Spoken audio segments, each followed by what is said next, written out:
So it seems like every year the ratings on movies get looser and looser. I mean, have you noticed the language that seems to be acceptable in even a PG Disney movie nowadays? And maybe it's due to the transition like away from the traditional television to streaming services, but it seems as though finding something to watch without high levels of profanity is getting harder and harder, which is why I am digging this new filter service that works with the shows and subscription services you're already using. Here's the other issue that I've really, and maybe this was a parenting fail. So if you have new kids, listen up. Me and my wife will watch our own shows and generally we'll try and keep the volume a little lower because we don't let our kids watch adult content.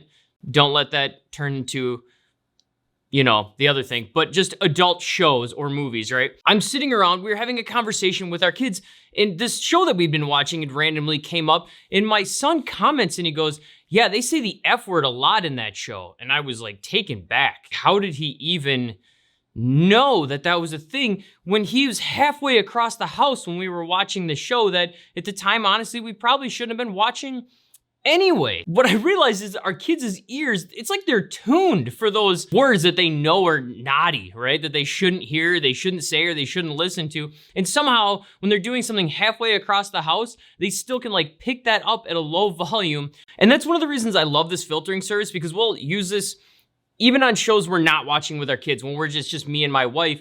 That way our kids can't hear something down the hall or they walk into the room at the wrong time and, just the timing worked out perfect or something was said or something comes on the screen. This helps avoid any of that happening. Plus, then you yourself aren't hearing it. And what I'm talking about is enjoy movies your way. And what this allows you to do is watch through your favorite streaming services, and it will filter out the language and other content that you don't want to be in there as well. And it'll actually even do it at a fine detail. Like you kind of have this slider bar and you can say, I don't even want to hear name calling, and you can have that removed. So it really gives you all these options to customize the streaming services that you already use. Now, I've actually been using this service for months. And the reason I did that before just making a video is I wanted to really interact with it and kind of find out what works well and what doesn't. So I'm gonna kind of explain some of that and then compare it to VidAngel, which is the other filtering service, and hopefully help you determine if you want to use one of these, and if so, which one might be best for you and your family. And first, let's start with the obvious of enjoy movies your way, and that's the fact that it filters language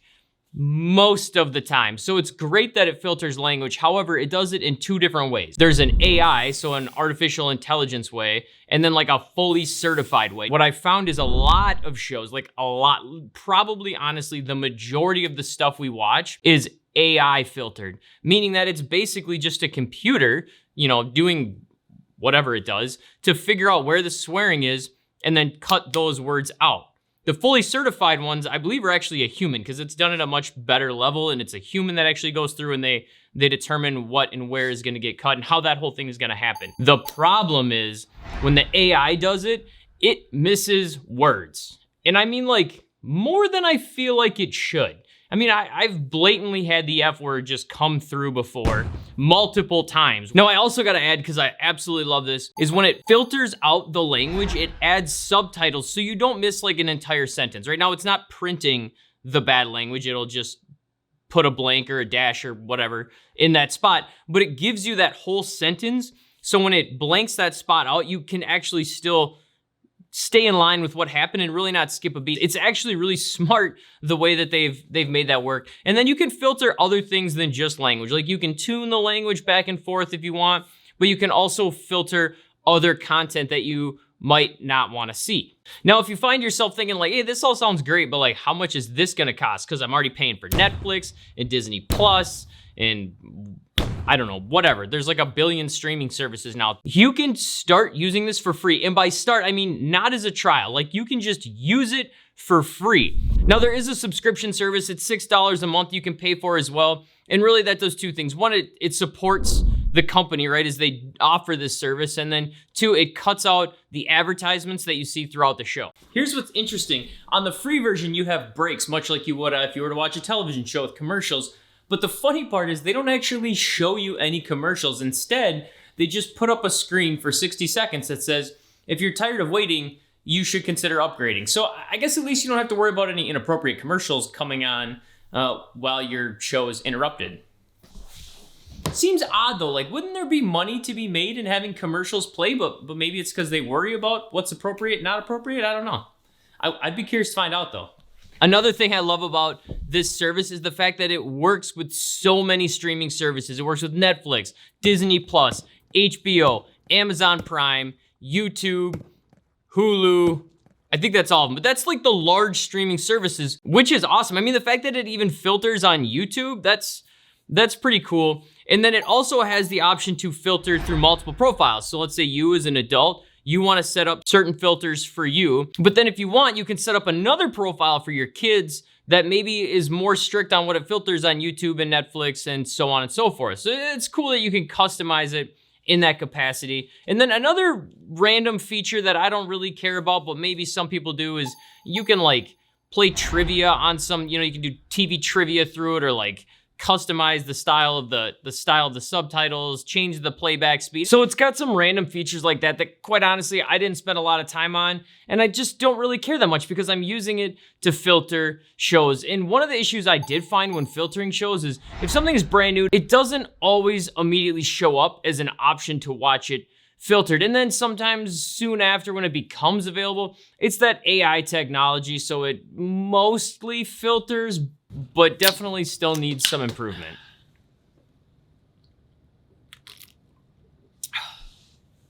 Now, here's one of the issues I have noticed. Oh, I'm out of focus. Let's fix that guy. There we go. Here's one of the issues I have noticed. It logs me out like every week or two. So if I go to watch it on my TV or on the computer, just wherever, it just logs me out every couple weeks. Is it a big deal? No, not really. It's kind of annoying, especially when you sit down to eat. Or not that I would ever eat on my couch and watch TV. That would be crazy. But when I do that and then my bowl of cereal is getting soggy, not that I would ever eat cereal like a child, that's also crazy. But then I'm sitting here trying to log back in. So not a big deal, but kind of annoying. Now, despite the fact that it seems to log me out far too often, if you noticed I was using it on a computer, earlier I was using it on a smart TV, you can use it on your Android phone, so it can be used across a gamut of platforms, as long as it's not Apple. Now, I realize I just took out like a huge chunk of the population, but unfortunately at the time of filming this, it's not available on the iTunes or whatever you Apple people use for your apps. Now, I will say most smart TVs use some sort of like Android OS, so you're probably fine on almost any smart TV at least, and actually on an iPad or a Mac, you could probably just go to the web browser and use it there, but not your iPhone. Sorry. So that then leads to like, which service should you be using? VidAngel or Enjoy Movies Your Way? And quite honestly, I think it depends on the person. If you use Apple products, like if you're gonna watch primarily on your iPhone, you're gonna wanna use VidAngel because Enjoy Movies Your Way really isn't gonna be a very viable option for you. Now, what about pricing? See, where Enjoy Movies Your Way is free to the premium service of $6 a month, VidAngel at the time of filming this video is $10 a month. So that's an extra $4 every month. Now that adds up when you add on your monthly streaming services. That could be a big monthly bill for you just to filter and watch stuff online. Now, what about filtering itself? Because they both kind of filter in a different way. VidAngel is really only by people. So people actually go through and filter all these, whereas Enjoy Movies Your Way uses AI on some and then people on the other. It's probably a tie, quite honestly, but I lean a little bit towards Enjoy Movies Your Way because it has that AI technology that allows it to filter way more stuff. The problem is you can't totally rely on that yet. So until that gets a little better, I would say that right now, they're probably a tie. Now, when it comes to which one can filter more services, Enjoy Movies Your Way wins this one right out of the box. So VidAngel can do Netflix, Amazon, and then it can do like Paramount and Showtime and Stars like through Amazon. You have to make sure you subscribe to those through Amazon because it's using Amazon to filter them, I guess. Enjoy Movies Your Way, on the other hand, it'll just do Netflix, Amazon, Disney Plus, which is huge, HBO, Hulu, and even YouTube. So when it comes to which one offers more filtering streaming services, Enjoy Movies Your Way wins that hands down. Now, how about the platform itself? Because VidAngel basically works on every device, Apple, Android, it doesn't matter. It just works, right? It just works. I gotta give it the win, unfortunately. And I say that because the only reason I really give it the win is because it works on Apple devices. Enjoy Movies Your Way, I think, offers a more visually pleasing and easier to use platform service. So if you have Android, if Apple's not a concern, as far as the platform itself goes, definitely enjoy movies your way. But if you need it to work on everything, definitely VidAngel. So that's what I got. If you want to watch the one on VidAngel where I did that specifically, click that up here. Otherwise, click here to see other videos on this channel. I appreciate you sticking around till the end, and thanks for watching.